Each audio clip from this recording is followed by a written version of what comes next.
I'm very, in many ways, I'm in awe of her because she is an extraordinary person. And I honor that space. Often when I come to see her at Creative Growth, you know, she'll be very glad to see me for 5 minutes and then she'll go. No, she won't stop. Sometimes I have to pick her up for a doctor's appointment or something. It's terrible. You know, getting her to leave her work is very difficult. So I really honor who she is in all of that. I don't understand where that comes from very much more than anyone else. I'm just in awe of it, you know, just amazing. Everybody buckled up? Yeah. All right, let's go.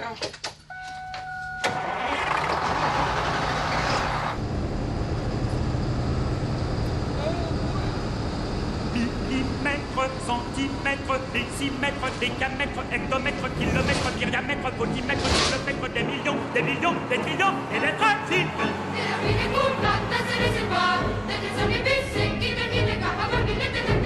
Une brisade, pas de valsade, porte à tout c'est.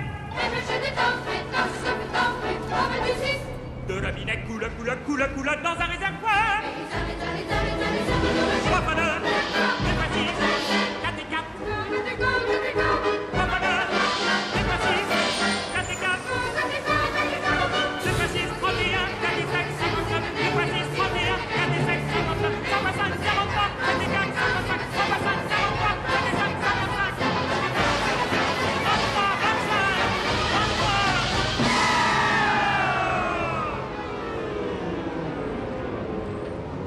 4 et 4, 18. 26, 27. 8.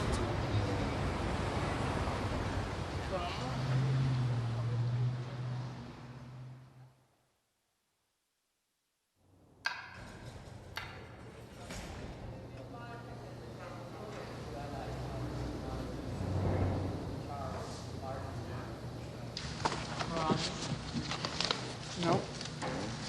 Does he do a lot of trees? Well, I think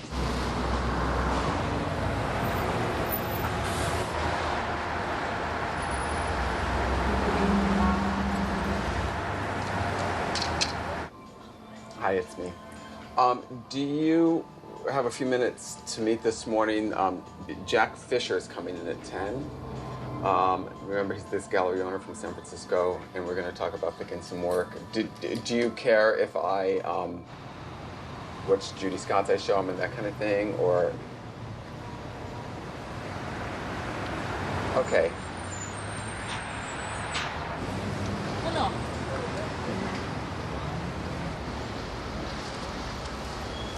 You're not taking this one. Yeah, that would be really great I for a know. San Francisco show. Masterpiece, I guess. It's possible, but I don't really care Earlier, for it. yeah. That might work. I know, this is a nice piece. It's new and it has a Yeah. good story that goes with it. And Creative Growth Art Center is an art center. We are not a therapy or rehabilitation center. The model for our studio is that we have artists from the community who are all working artists come here as staff people and form a partnership with our artists with disabilities. So it's a true artistic model. We do not have our therapists who work here and do not see ourselves as therapists, although there's a very important therapeutic benefit that comes when people get to make art and express themselves artistically. And when our artists come into the door, they have access to this amazing kind of privilege, which is they get to be artists all day long. And I like the fact that this is a sort of rarefied place where they are the leaders and they are the people that are telling us and showing us the way through their art. Buenos días.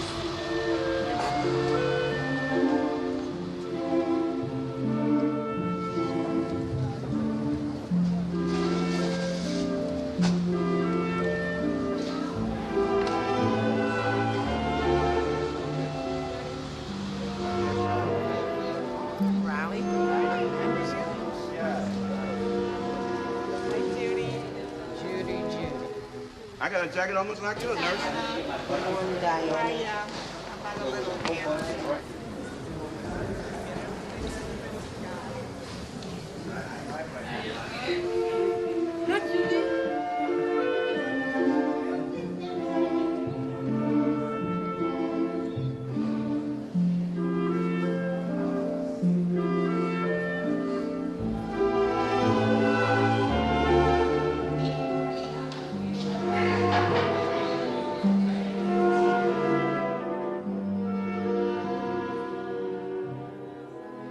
Judy Scott's worked here for, I think, 20 years now, 15 years, certainly a lot longer than I have. Her story is interesting. She was born in Ohio, a twin, a fraternal twin, 2 girls, Joyce and Judy. One has Down syndrome, is deaf, one is what we'd say is called normal. And they spend, unusually for that time, Judy's almost 60 years old, they spend the first 6 or 7 years of their life together.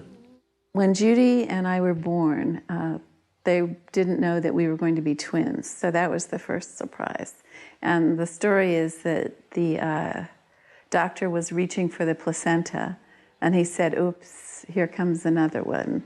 And there's some mix-up in the birth certificates where the baby that weighs less is named Judy, but in fact, I was the baby that weighed less. And so it's one of the confusions I've always had about our twinness is I used to think when I was a little girl that if you changed our names around, you would change who we were, and that I wasn't necessarily Joyce at all. Possibly I was Judy.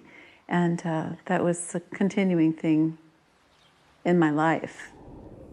In American society, in the 40s and 50s and before, it was considered normal if you had a child that was mentally retarded or had Down syndrome or other kind of disabilities to put the child in an institution. Her family seemed to resist that for the first number of years, I don't know why, and then one day they decided it was time, and Judy was taken from the home at night and put into a state institution. I just woke up one morning and she just wasn't there. And I remember just this cold space in the bed, and found my mother in the kitchen, and she had a nervous breakdown shortly after that. And at the time, I remember her teeth chattering, going.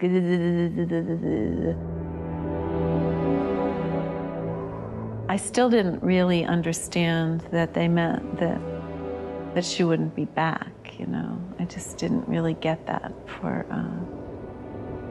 quite some time.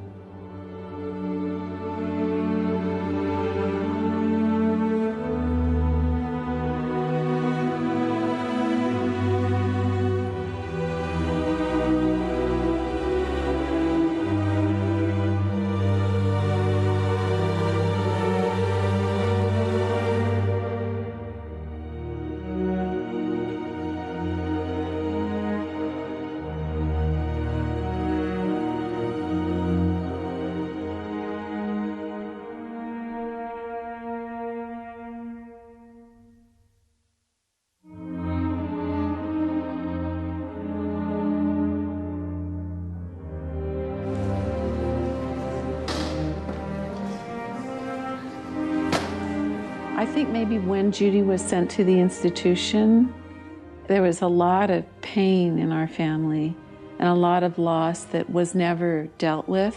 You know, it was just like the doors were shut, and, you know, everyone stopped talking about her. It was as if she stopped existing.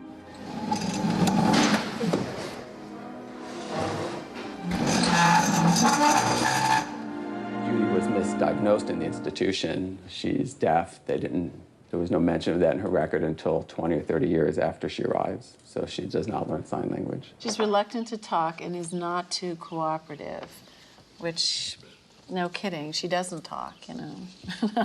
But they were seeing it as a kind of resistance, right? She can be very stubborn and at times refuses to do her work.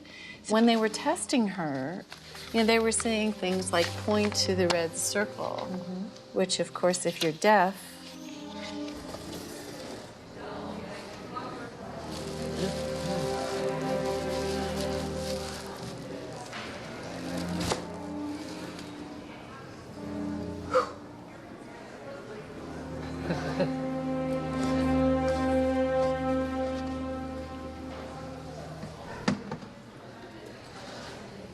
So essentially, she's cut off from the world. She doesn't have hearing. She doesn't have speech. She doesn't have sign language. And she's been isolated.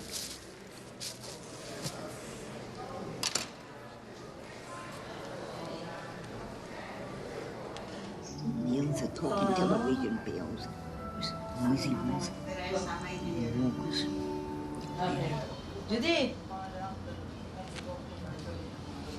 We move forward 30 or 40 years, and Joyce, who is living in California, and I think courageously decides that, well, you know, the decisions we made as a family then, or were made for us as a family, are not the decisions that I would make today. So I'm going to change that. So she goes back to Ohio and gets custodial rights to her sister. because I didn't feel any sense of control in relation to the decisions about our lives when she was institutionalized and when these things happened, that I just, that feeling stayed with me somehow. I just always thought she had to live in this institution. it was like my mind, it didn't move in any other direction about it. And then I went to this 6-day meditation, silent meditation retreat with, every day became more and more internally intense. And every day all the busyness in my life kept falling away, and these distractions, tremendous number of distractions. And then one day, I think it was about 4 days in, there was this very quiet place. And it was like in the heart of myself.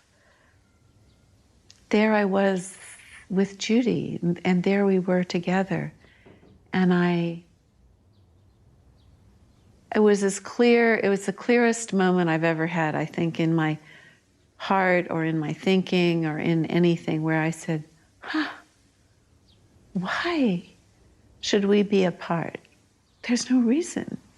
There's no reason.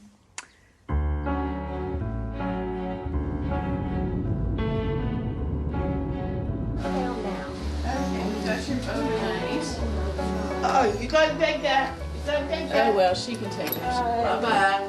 Bye. Did you say bye, Jane? Bye.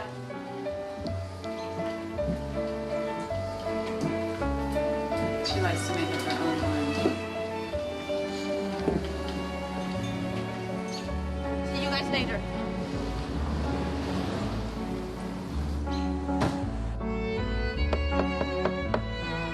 Hi.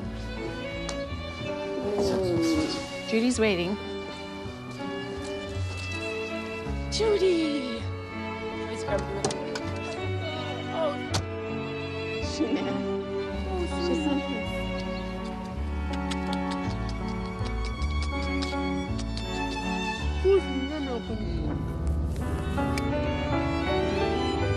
Put this.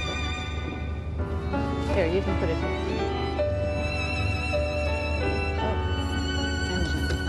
The institution, in their final way of, I think, sort of mistreating Judy, puts her on a plane after having been in this institution for 4 years by herself and sends her terrified to California, where she's met by Joyce here.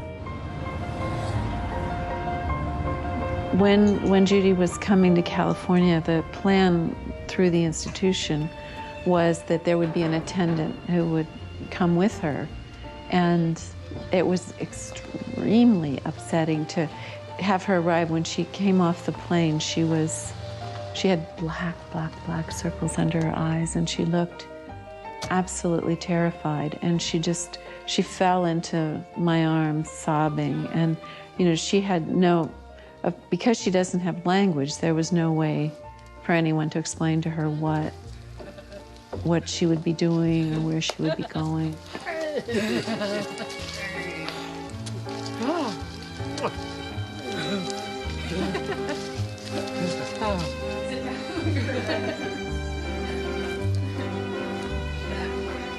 That's your favorite spot. All right.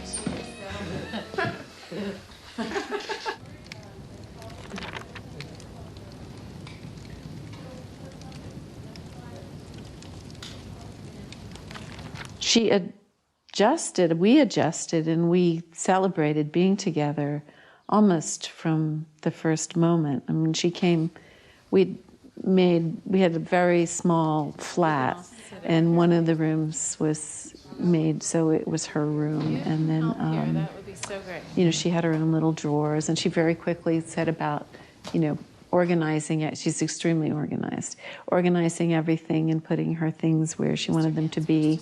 And she loved helping make dinner and helping clean up and just being part of a family. So it was absolutely wonderful. And Alana was only, I think, 10 years old. My first memory of her was when I went to meet her, she was living still in the institution in Ohio. I must have been like 8 or something like that. We drove all the way out there, and it was this huge old institution. Uh-oh. You are so funny. You're doing a good job, though. It was this massive institution with all these people with disabilities. I hadn't been around people with disabilities very much at that point, so I felt sort of uncomfortable. And I met Judy, and I had never met anyone with Down syndrome, and I remember that she recognized my mom, like, immediately, and she started crying, and my mom started crying, and I could see how close their connection was, but I didn't really understand it very well at that point. And what I remember is we left, and I said to my mom, I was like, well, Mom, because I knew they were twins. I was like, Mom, she looks a lot like you. And of course she looks like, nothing like my mom. When she does, you don't think she looks something. Oh, really? Well, I don't think they look too much alike. I think it was just like, I wanted to say something sort of soothing because my mom was so upset and everything. That's working incredibly well, but that's same toast, right? Is that the one that just went in? So the transition, went really easily and happily. And the hard part then came when I was still working, and it was difficult. Judy was, I can't remember at what point she started creative growth, but there was a period when she was just at home. I couldn't really work out my schedule to always be there when she was there.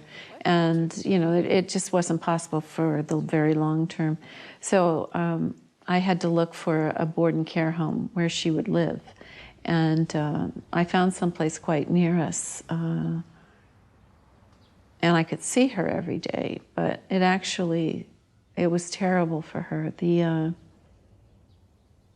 The moving her into this other house, I can remember she was just kind of clawing at my clothing and sobbing and, literally in every way begging me not to, it's hard to talk about,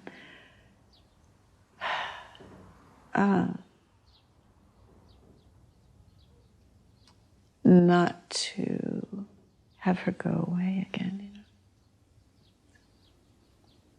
Joyce, the sister who is a writer, feels that, I'm creative. She's my twin. She could be creative too. Hears about creative growth and brings her here. As I understand it, for at least the first 2 years or so, really did not engage in art making. What Judy would do is she would take a sheet of paper and she would scribble circular kinds of scribbles all the way across the paper, filling it on one side and then flipping it over and doing the same thing on the other side, completely filling the paper. Then she would lay it on the floor, pick up another sheet of paper and do the same thing. After she did like maybe 3 or 4 of these kinds of scribbled drawings, she'd lose interest. We wanted her to be this, talented artist, because I think my mom even told me that people with Down syndrome tend to be quite creative, or they have better access to that side of themselves or something. So we would, sit her down with paper and pens, and she would make these just sort of like loop-de-loop drawings, and that was all she would do. And we were like trying to see the genius in it, and like, this isn't going so well and everything. And she'd often would bring out a pack of cards. She'd deal herself a hand of solitaire, and she would play cards for a while. I think essentially was trying to understand the environment around her, understand who she was and where she was. Well, Sylvia 70 came as a California Arts Council artist in residence, and she brought mixed media textile materials with her. I had kind of cordoned off an area where my supplies were, and I had a table of my own, and my students were gathered around, and she would watch us. And I would sometimes, wink at her or smile at her, or go over and see what she was doing. Judy liked Sylvia, and Sylvia liked Judy, and they became friends, sort of like sisters here in the studio. And one day, I believe in this idea of prepared spontaneity. It seems like a spontaneous act, but you realize she's been preparing for it for a long time. She picks up some wood and some yarn, and she wraps an object.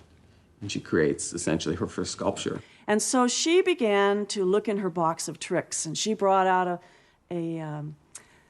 something that I think I had found at the ocean, was like a piece of cork with some wire on it and some stuff, and she put that in there, and then she wrapped some yarn around that and the paper, and she was having a wonderful time, and we had all this paint, and she was painting, and then she got some sticks, some willows. She was just wrapping, and she was just having a wonderful time.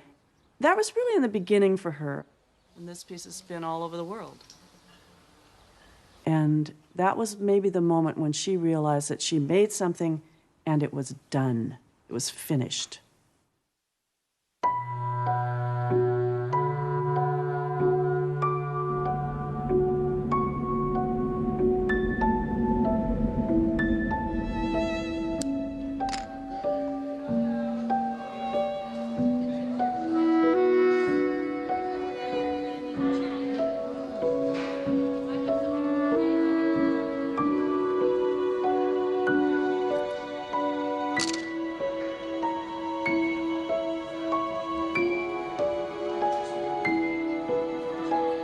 Essentially, she hasn't stopped doing that since. So she gathers objects, yarn, wood, boxes, coils, briefcases, videotapes, paper, and she wraps it. Her pieces have become larger and larger as her confidence grows. Compulsively, obsessively, nonstop, so to the point where her fingers blister every day from the minute she walks in until she leaves. And, it raises all kinds of questions. Is she making objects? Is she making art? Is she communicating? Or is she merely unraveling, all of her stories and everything that's been in her head for 40 years that she's been trying to talk about, but can't? This is probably the most expensive piece, and then this is probably the least expensive piece, so those will be similar. That's nice. But yeah, it's very sexy. About that. Yeah, it is. I know, it's weird because it's so brute and then feminine at the same time. The Art Brut Museum in Lausanne, the Museum of Contemporary Art in Dublin, the American Museum of Folk Art all felt that this work was important, that they would be interested in receiving it in their collection. That sort of set the stage for the essentially second wave of exhibitions and the commercial sort of success of her work, which followed that. What's on your head? What's on your head? Nice stuff. Which space will it be in again? It's going to be at, trying to think of it, it's 1345 Grand Street, which is Upper Grand. I'll give you one of the old cards. What's that? The top on that piece is kind of the fragile. That's fine like that, but okay, yeah. Just so you know.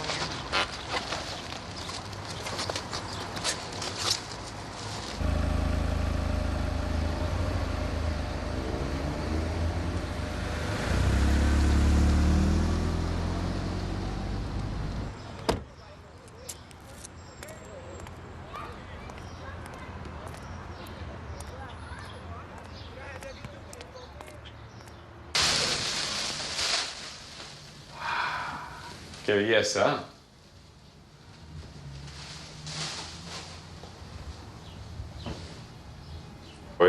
Esta obra, para mí, es maravilloso, es maravilloso. Es como un nido de pájaro invertido. Por alguna razón me hace sentir de un nido, ¿no? Tejido por un increíble pájaro, pero en vez de contener, lo tira todo afuera. For me, being here in the studio, I feel that it's very much an artistic laboratory, and that it's a way for me to see what makes human beings sort of different than other animals in the way that we need to work out our sort of emotions and our feelings and our intellectual ideas using often art or other forms of communication. And working with a population that doesn't have a lot of opportunity to express themselves, to be creative, it's very important what happens here. What is it like to be a person in this world? What is it like to be a person with disabilities, perhaps also? And how can art really convey that unique quality of human nature that I think we all feel? Yeah, that's my artwork, and that's Mr. Green Nose. Oh, okay. That's fine. Yeah. And the women in black, they work for me. And they're really cool because they like to wear black classic penny loafers with their black socks to match their outfit. Mr. Green Nose, he's my arch enemy. Oh, well, no wonder. And he hates everything having to do with chocolate and music. So every lady from Chocolate City wears black. Uh-huh. It's a rule. Yep. Yeah. So I said, anyone who doesn't like chocolate or music is not allowed in Chocolate City. And that's what Chocolate City 2004, which we transformed in Chocolate City 2005, with approved. Makes sense. So when it happens, I know that this excellent world of ours will be a wonderful place for me to live in.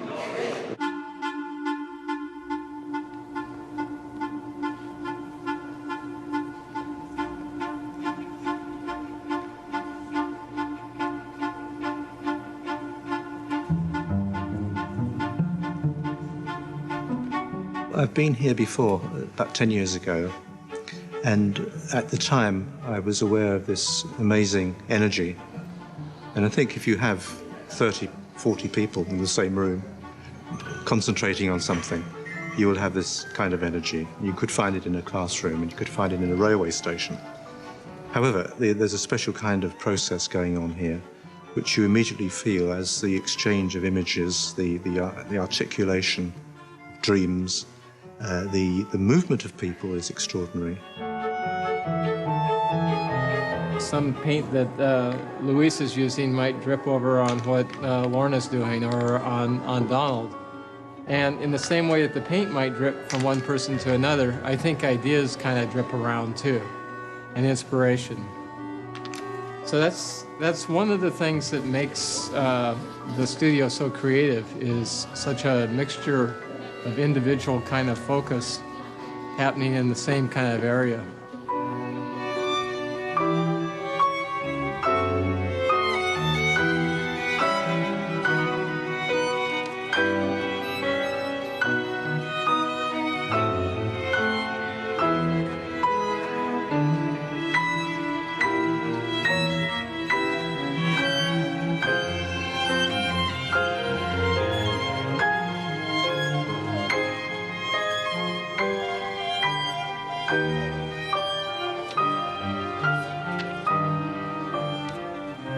I don't have a clue, really, some days when it's working so well, where it all comes from. And sometimes we're a little bit afraid to try new things or to change things because I don't think anyone really understands what it means to be creative, where that comes from, what the motivation is. And you must have wild dreams. I do. Yeah. Your stuff looks like a wild dream. Carl, big. Cover shot. Russian president. A Remember how- Russian? Right, That's a remember Russian name. Remember? He talked real fast. I remember he would let it go real fast. Remember every time I watch the news, his words would so quick. Yeah, I watched the words.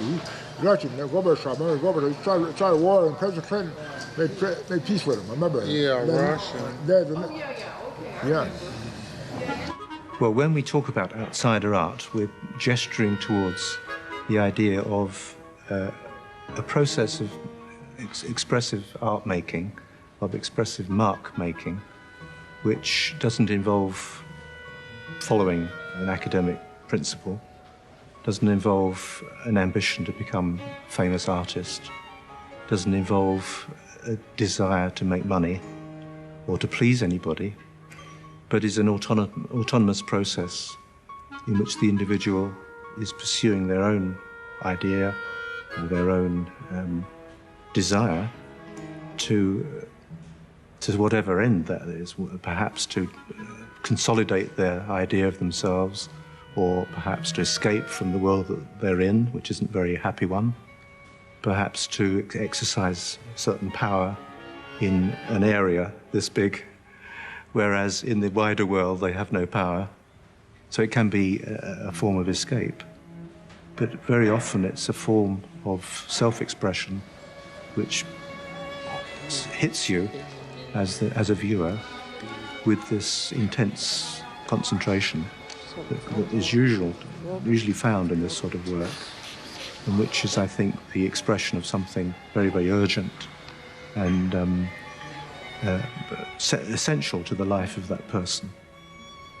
So that's why we respond to outsider art, because we're watching human beings struggling to find themselves and to find their voice.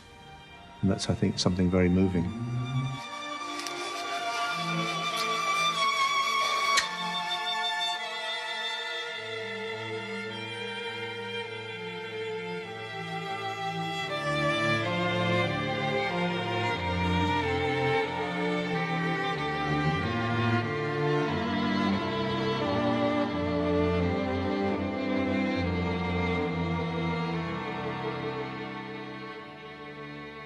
And I want to show you, I don't have like a final sort of pick of everything. I want to show you the work I was thinking of from a person. And if you feel like that's the direction you want to move in, then we'll either do some yes, no picks together, or then I'll sort of go through it and do it one more time. Okay. This is Carl Hendrickson. Carl's I'll show you his picture. Carl is has severe cerebral palsy, but he builds these chairs for himself in this house. And he works very slow. There's only, in 12 or 14 years, he's made 2 chairs, and he's working on this. So I would love to put maybe one of the chairs or 2 of the chairs in a show. So.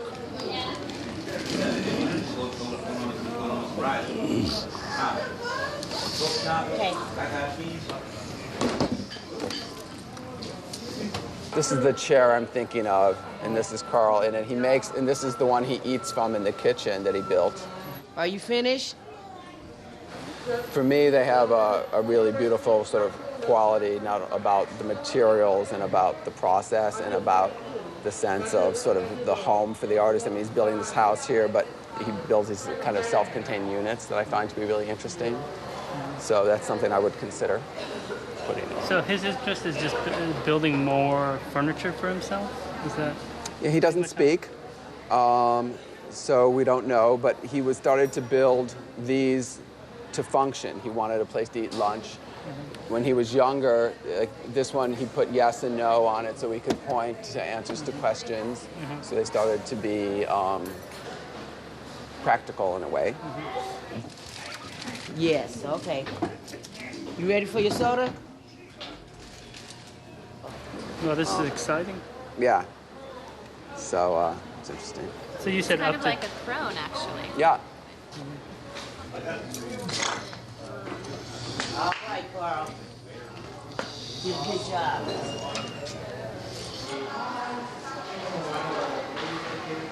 Carl's body is basically his measuring device. So he uses the length of his arm, the length of his leg, the length of his torso to determine his dimensions.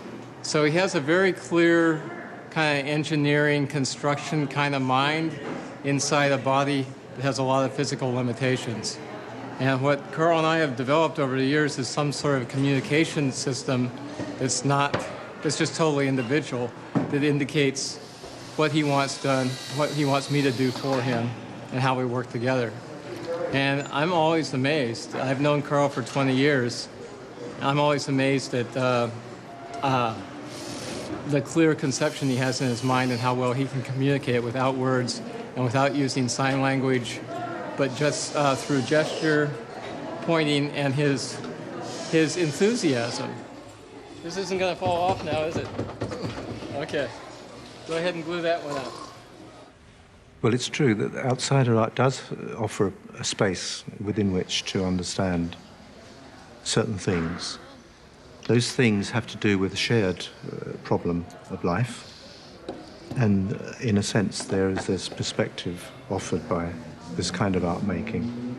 It leads, I think, above all, towards the individual, so that one understands more clearly the dilemma of being a person and the very great difficulty of finding oneself as a person within a world which overwhelms you with alternatives and challenges and often ignores you when you think you've found yourself.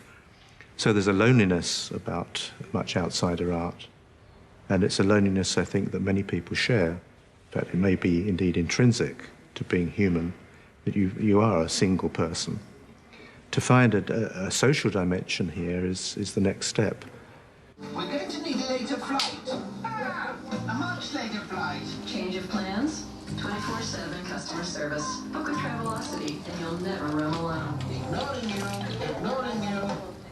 My name is Justin. I'm 115 pounds. Got to take you. I was 25 years old. I was 310 pounds. Put me your will. I had a 44-inch Put waist. me your will. Looking back, how big Put me your will. and it's hard to believe that.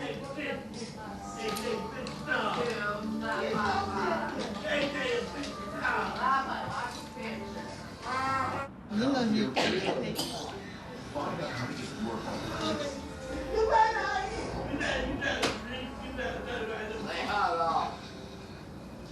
Yes, up to you. Many other children still there. But we do that, Jones.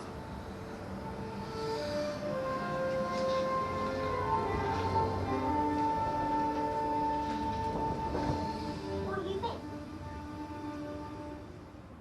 So this is the Creative Growth Gallery, and right now we have an exhibition of Donald Mitchell's work here. And Donald's one of our sort of most known artists. He's worked here for almost 20 years, if not longer. Just one to ease, there's such ways to end.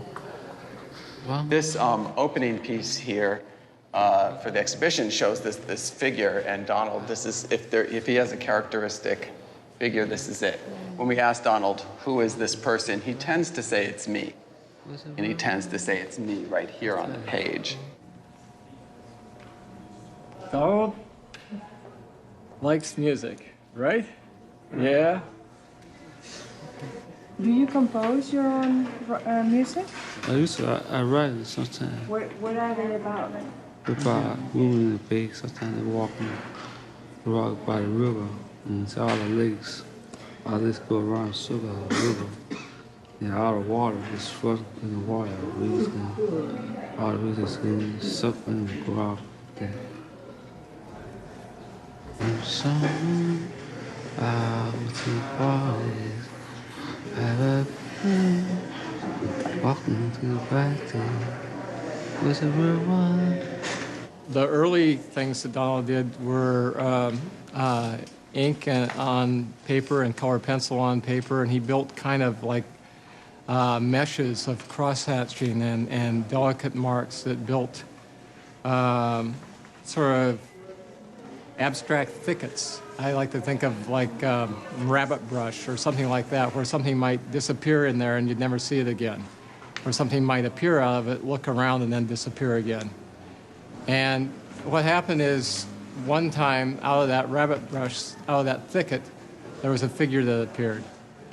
And when that figure appeared, Donald seemed to take the next step forward as an artist.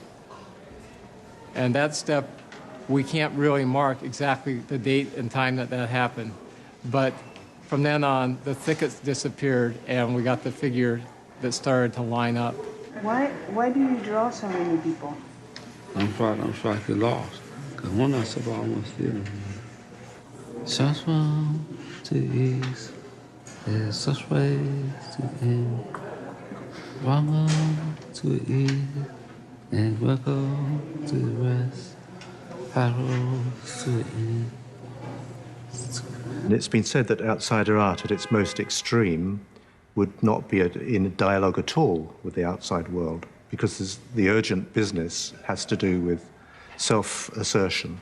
But when one looks at such work, one becomes aware that that is actually what we're all dealing with and what is important to us. And so beginnings of a dialogue emerge. And although the outsider work appears to be superficially self-enclosed and not talking to anybody, autistic, it does, I think, and perhaps necessarily, contain the beginnings of communication. And indeed, every expression, in effect, presupposes somebody listening, somebody that will interpret and respond. And so in the end, I think outsider art asks us to respond. And to do so, we need to ourselves go through a similar engagement with these deep problems, these deep difficulties. Okay. So what's going on in our world? What's happening? What's happening in our world? What's going on at the White House? Big shakeup. What's happening there? Yeah, figure out that part. A lot of people resign, quit, whatever you want to call it. Retired. Retired. That's another one. Yeah. Are these committed? Are these New York pieces or not? The one, the white and black piece here is committed to painting. All the pen work is open for... This one? Who's going to be our next Secretary of State? She's a woman. Rice. What's Rice's name? What's her first name? We're going to be hearing a lot about her. Barbara. No. Lisa. Condoleezza. Condoleezza Rice. Rice. That's right. I think this is the masterpiece here. The one I'm about to rip. This is a whole new kind of approach, this whole vertical line process. He's never really done this kind of layering with the thin line and the black line and the white and the thin line. I think it's really stunning. Yeah. I think that in Dan's work, this idea of repetition is very important, and I think it's very important for many artists. The idea of doing something again and again comes up, and it's kind of compulsive, or it's meaningful, or it's a kind of a language. I think it's a mystery. I don't know that it's really, we can never know for sure why Dan Miller repeats emotion with greater and greater urgency when he draws. My feeling is that perseverative or repeated actions like that we all know about from the time we're babies. That we all, repetitively suck our thumbs or suck at the breast or do certain kinds of gestures to soothe ourselves and to feel more contained and more comfortable in the world. And that I think Dan is doing that, but he's also, as an artist, his repetitions don't end up being just random scribblings. They have a certain kind of aesthetic cohesiveness and coherence, almost one could say a sophistication to them. So there's that interesting paradox that they have both this infantile, repetitive, self-soothing kind of visceral quality, as well as having a great deal of communicative and, I think, formal strength. Light bulb get tetanus shot. I know, you get a tetanus shot if you step on a rusty nail, huh? Leave it alone. That's right. Open the car door. No. No. Leave it alone. That's right. Leave it alone. I will. Right. Right. Cat like ball of string. They do. They play with it. Right. Cat like ball of string. Do you have a cat? Right. In the house. What's the cat's name? Mickey. Mickey? Right. I think there is the danger of a sense of loss of his own body integrity. There's a sense of explosive kind of disintegration that could occur. And I know that he has, for example, a preoccupation with light bulbs. And as they heat up, he fears that they're going to explode. And he can become very agitated and very upset and need to be calmed if this were to happen. He draws anything. So, you know, he'll do this kind of a thing. And that's how you display, you just hang it? That's how we did it. Just a little plexi, and we just... It's easy to get it to stay on the wall, I'll be honest with you. But they're beautiful. And we also wanted some light. You can see how they get really beautiful when you get some light. That's gorgeous. Is that a pen? It's like a chalky, this is like a Sharpie. It's an oil. Yeah, Metallic pen. You know, so we can, you know, and these can be pinned to a wall. These can have a little spacer bar. You know, I doubt that we're going to have a framing budget for serious frames on big pieces like that. Bye, Adrian. Did you try to come early? Did you try to come a little earlier? But you did a good job. It's a good beginning. Thanks, Danny.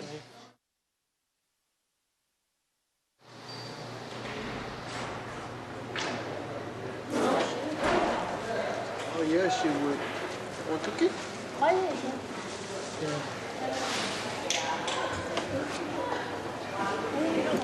She don't like it when nobody takes her stuff.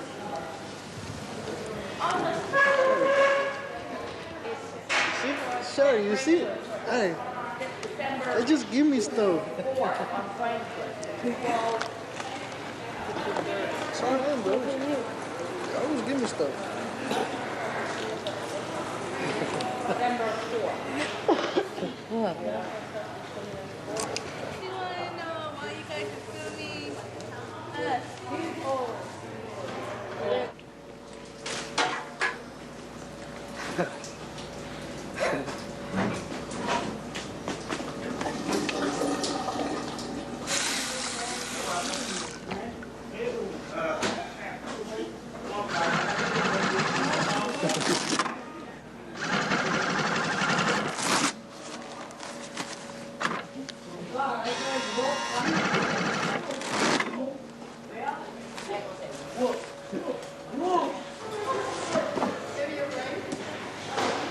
Do you have any of her work?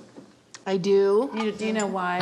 She has more than I do because she takes mine. Well, what happens is that I am slightly more organized than my mother.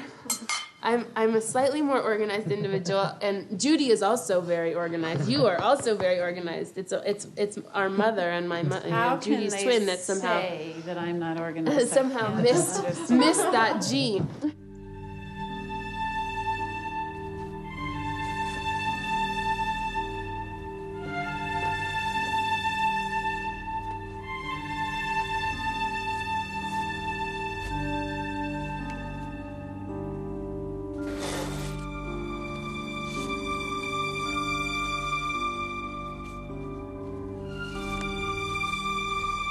I think I still don't know where she's going.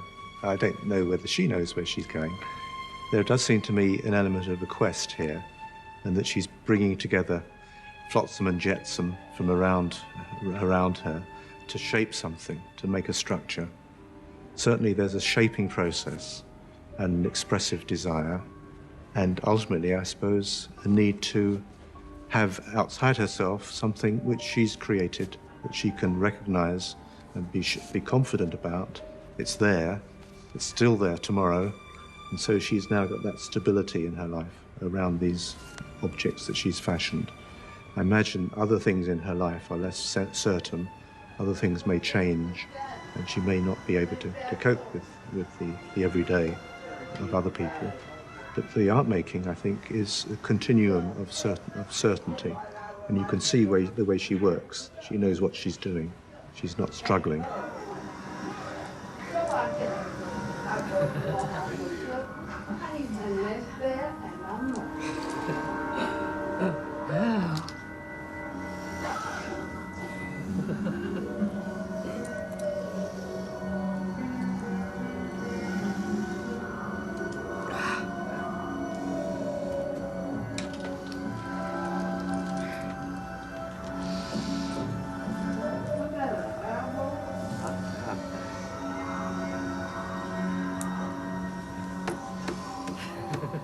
that a huge part of her healing in her life is her art and the creative process that she's engaged in with that. And there's many ways to look at it. There's the kind of hidden aspect of her work, and there's the layering and the protective quality of what she's doing.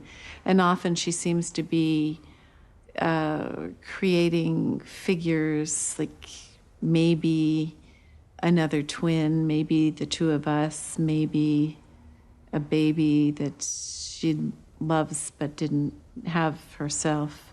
But there's many, many ways of looking at it that seem to have some truth to them. And she certainly, there is a driven component, and I think it is part of her healing that she does that.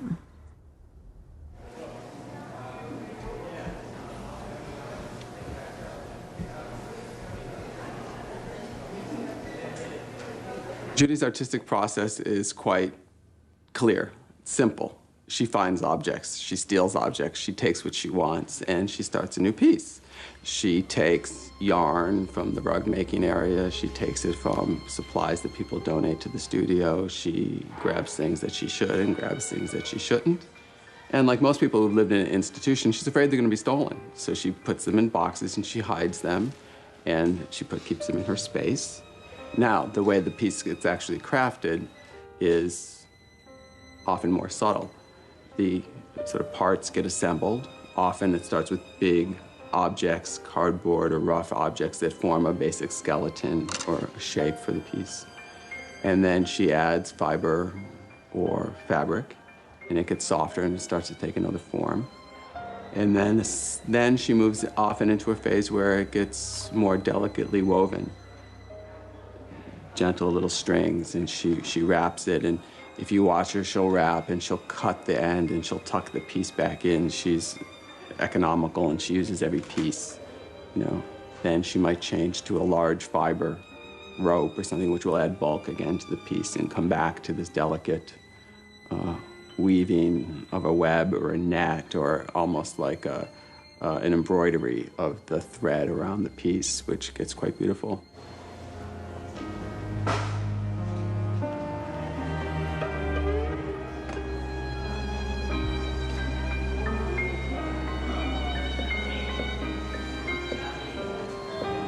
I think that there is, in Judy's process, which again has this ingredient of repetition and of, in this case, moving thread through her hand and wrapping an object in repetitive movements, that there is an almost meditative quality to it. And that it is a calming kind of action, and that again there is the tactile sensation of the thread moving through her fingers, as well as the touching of this shape, this form as it grows and takes shape.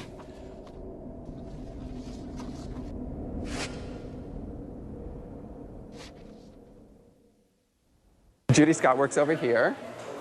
She's working on this little time machine piece. Hi, Judy. Are you getting sick of people today? Maybe. I'm Renee. Nice to meet you. Great. So, Judy's working on this little baby, which... How long has she been working on it? This piece is about 3 weeks old.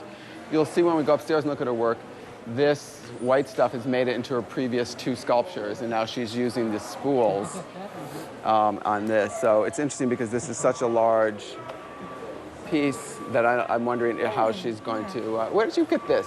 What's that, a wheel? A wheel? What do you... A wheel?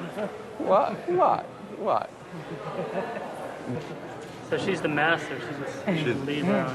She's the queen. She works always at this table, always by herself. She goes around and gathers what she wants, and she does it. And when she's done, she will hand it over to me. I think she started wrapping the scarves around her head and wearing special hats and things when she started getting this sense of herself as an artist, or that somehow those two things came together. And it seemed that the more her art pieces grew and the more recognition she received, the more elaborate her headpiece.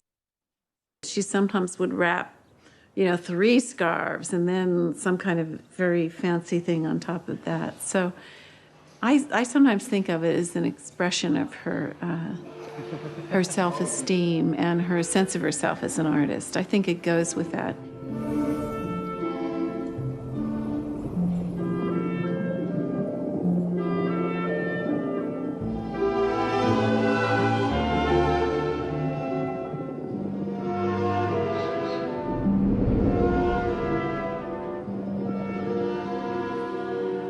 Oh, it is the only spider in the world that is known to live underwater. And what it does is to spin a dome of silk and then goes up to the surface, gets a bubble of air, brings it down, and bit by bit fills the dome with air.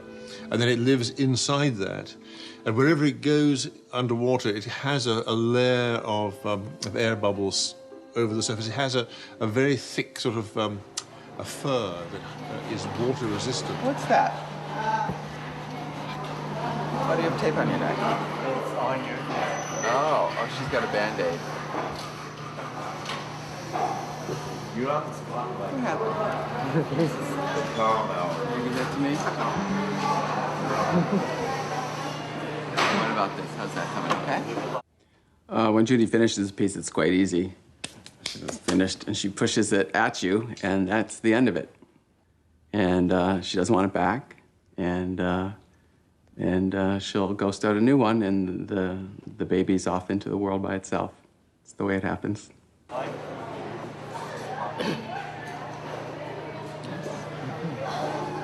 You want this back? No? You want that? You want this? You want this? No? Okay. You want this one?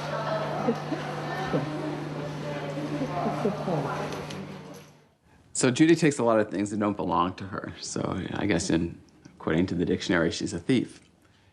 I don't know where these things come from, and I don't know where they go, when she leaves. But it seems to be a cycle. They seem to come and they seem to go, and I think probably she's pretty even with her relationship with the world in terms of what she owes and what she is owed. So I think it works its way out. Let me just interrupt for a second. I can't find the car keys, and I can't look for the lemons without the car keys. And I think someone took the car keys. Judy, do you have the car keys? The blue, you didn't move the car keys? So funny. So no one knows about the car keys. Is that it? Car keys. You didn't take the car keys out of the trunk, right? Okay, no lemon then. What are you going to do without the lemon? No, we need a lemon. What is inside Judy's sculpture? Well, there's all sorts of things. We've often wanted to do an X-ray of her sculptures to see what is inside.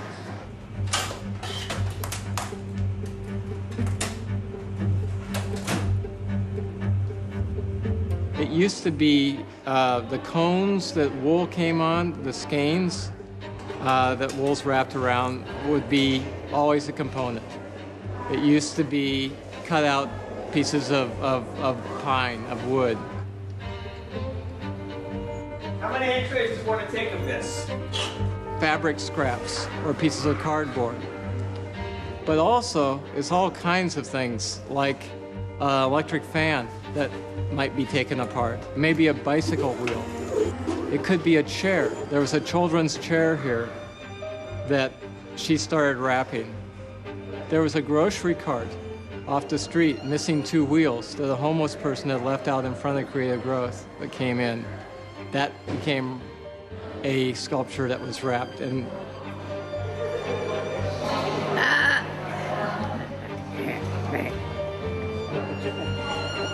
it could be the bags that potato chips come in that are mylar and shiny on one side. Once Judy became more famous after the book, donations of objects started appearing and materials. Someone that worked for a printing company donated, you know, like a piece of Mylar with Lay's potato chips on one side and silver on the other that would probably, you know, do like a Cristo wrap of this building. She incorporated that into sculpture. Christmas tree lights have appeared inside and around the sculptures. Women's shoes, men's shoes. She likes high heels. They've graced the top of some of her pieces. They've also disappeared totally. CDs, tape cassettes, LPs, the record covers that go around old LPs. Looks like a little person, this one. Let's give it the treatment, just for fun. Cardboard boxes, just random pieces of cardboard. Blankets, a blanket that may be folded will all of a sudden be patched on like a Band-Aid on the side of a piece and then get incorporated with yarn to go around it. Dish racks that you dry dishes in when you're washing dishes. And things that are interesting abstract shapes, when they don't have anything in them, will become part of an armature or maybe a crowning part of something. But it usually doesn't stay the crowning part, it gets wrapped over. Sometimes these pieces show their identity, these objects that are inside the sculptures, but generally there's just a glimpse of bits of them. One particular piece that I always liked was a sculpture that had a doorknob on it. And it's a small piece, it's about this big. And there must have been a donation of hardware. She found a brass doorknob. It was incorporated right in the center, like the navel of this piece. And it wasn't covered, but it was wrapped so it was stuck on there. It was like you could turn the doorknob. And it was like, if you could turn this the right way, you could open this world and find out what Judy Scott was all about. But you can't. And that's the enigma that makes her sculpture interesting.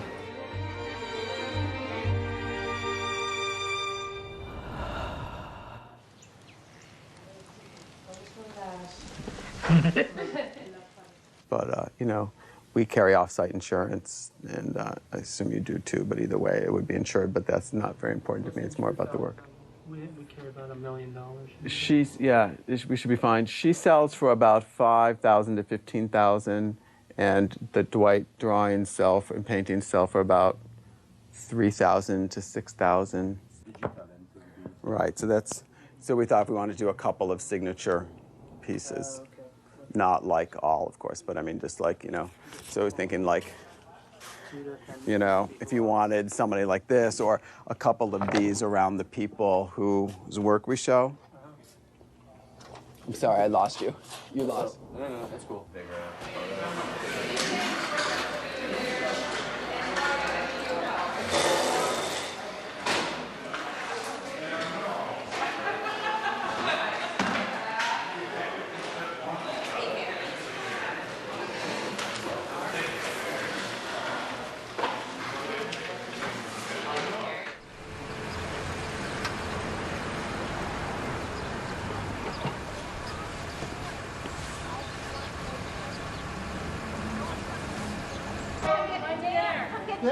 Come on, Dan, you won.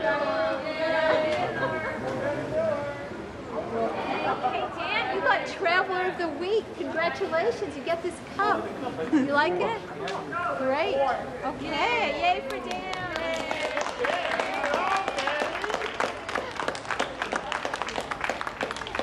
There you go.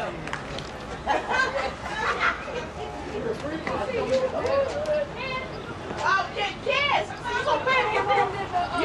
You gonna pay for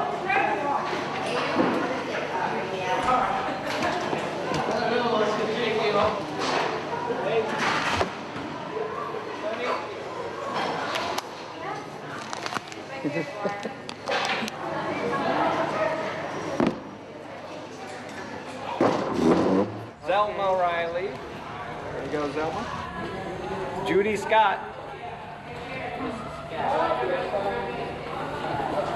And Ernest Spears.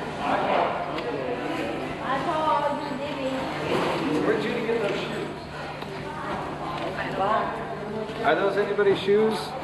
No, mine. Judy's shoes? I don't know. So I don't know whose shoes they were, but I don't know if somebody went home barefoot that day or once she is out the door, you can't really get Judy back in. So I wanted to find out whose shoes they were, but at that point it was a lost cause. She's a very determined collector.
I just keep coming back to this sense that it's really unpretentious and straightforward, and like there's a spiritual nature. There's a heart in it, and it's refreshing. Yeah. I think it makes us think a little bit more about the motivation behind the art, knowing that these people aren't creating it for money. They're not doing it because they.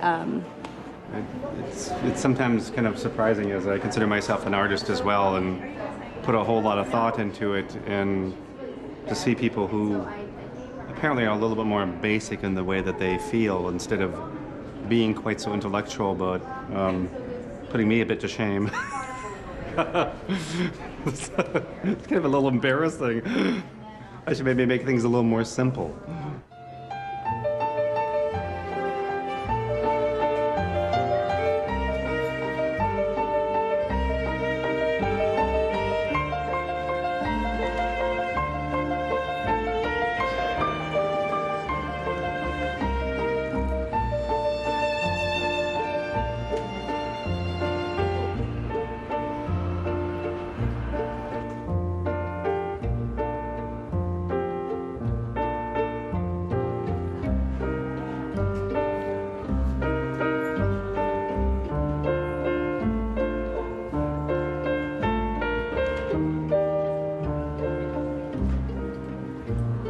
He's an older artist, young artist.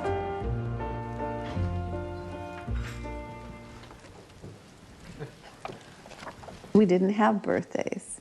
And I'm not sure why. I think for our mother, that Judy had Down syndrome was very difficult. I don't know. I think a birthday party for the two of us wasn't something that she was comfortable with. So we didn't have them. This is happy. I want to read to you, this is a prologue to this book that I'm working on, which is about Judy's and my life together. We were joined in the womb, in body and soul, and yet we were different. Even at birth, the unforeseen differences between Judy and me were received by others as part mystery, part gift, part curse. Were we originally destined to be identical twins? Are we actually the same person, each reaching toward the other across the unbridgeable chasm of an extra chromosome? Was there ever a separate Joyce or a separate Judy? Or is there only one being with two different forms, two different fates? You're my love buggies. Yes, you are. You're the best. That's it. Can I hold your magazines? Let me hold them. Let me hold them. Okay, she's got them fixed. Did you fix them? Oh, thank you. Oh, look at that. That is love. Generosity. Love of the highest order, isn't it? It's just love of the very highest order. Right here, between us, right? Am I right? Happy birthday to you.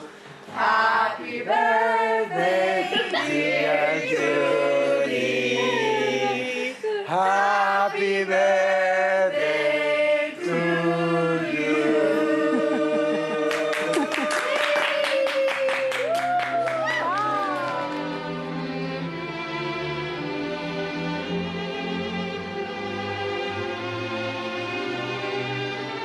So Judy died on that Monday night with her sister in Joyce's arms.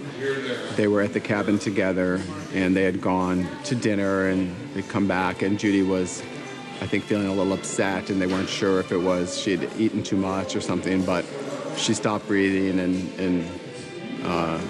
and died that, relatively peacefully and quickly, but suddenly with her sister. So it was really, they don't spend that many evenings together in the course of a year, so it was really almost remarkable timing that the twins, here they are born together, and then here they are, with Judy dying with Joyce. There they are, the twins again together. So a very sort of sad moment, but also a peaceful one and, the right one.